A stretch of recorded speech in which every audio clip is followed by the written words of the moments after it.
नमस्कार, ये है स्नोरिंग पैड और आज मैं आपको बताऊंगा इसे किस तरह से पहनते हैं।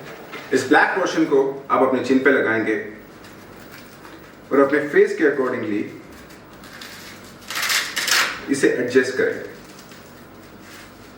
कुछ इस तरह। उसके बाद आप पीछे से भी आप इस तरह से एडजस्ट करेंगे। याद रखिएगा ये आपके चिन से चिपका रहा है ताकि आप स्नोर ना कर पाए। इतना आसान था ये स्नोरिंग पैड पहनना।